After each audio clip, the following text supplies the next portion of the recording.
Bola.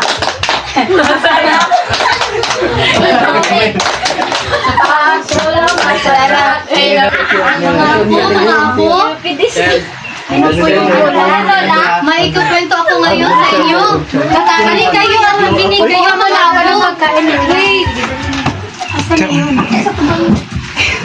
Mga apo, handa na ba kayo? Tungkol po yan saan, Lola?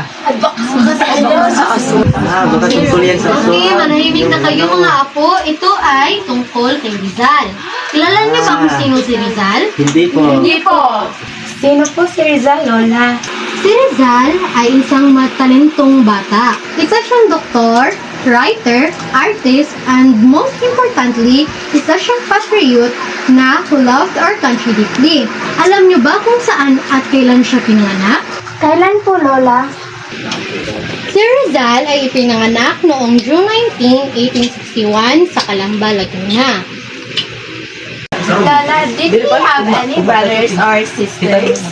Oo naman, si Rizal ay ikapitong anak ni Francisco Mercado at Eudora Alonso at 11 magkakapatid sila. Alam niyo ba kung sino ang kanyang kinauna-unahang teacher? Ang kanyang kinauna-unahang teacher ay kanyang ina. Ano pong natutunan niya sa kanyang ina, Lola? Tinuruan ni Teodora si Rizal kung paano magsulat at paano rin magbasa. He also nurtured his love for stories and poetry. Rizal was very intelligent and curious, always eager to learn. Anong ginawa niya, Granny, nung lumaki siya?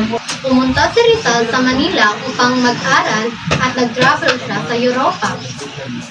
Nag-aral din siya ng medisina at naging ophthalmologist, pero hindi siya doon nagtapos. Rizal also learned multiple languages and wrote many books and essays. Lola, ano klaseng libro ang kanyang sinulat? Alam niyo ba na isa sa pinaka-famous na sinulat ni Rizal ay ang Noli Me Tangere at El Filibusterismo? Itong mga libro ito ay in-expose niya yung mga injustices at abuses ng mga Spanyol colonizer sa ating Pilipinas. At na-inspire din siya sa mga Pilipino na ipaglaban ang ating mga kalayaan. Lola, napahamak po ba siya dahil sa sinulat niyang libro? Oo naman apo. The Spanish authorities saw Rizal as a threat because his writings stirred the people's desire for change. He was eventually arrested and exiled to Dapitan in Mindanao. But even in exile, he continued to help the people by building schools, a hospital, and improving their community. Lola, ano po nangyari sa kanya sa huli? Alam niyo ba mga apo? Rizal was falsely accused of participating in a rebellion. Despite his innocence, he was sentenced to death. On December 30, 1896, he was executed in Bagumbayan, now known as Luneta Park natin. Napalungkot po naman, Lola. Oo nga. Ang lubos niya. Ganun nga talaga apo. But remember, Rizal's death was not in vain. His life and sacrifices ignited the spirit of revolution among Filipinos. His bravery and love for our country inspired many to continue the fight for our independence, which we eventually achieved ngayon. Lola, naging bayani ba siya dahil mahal niya ang ating bansa?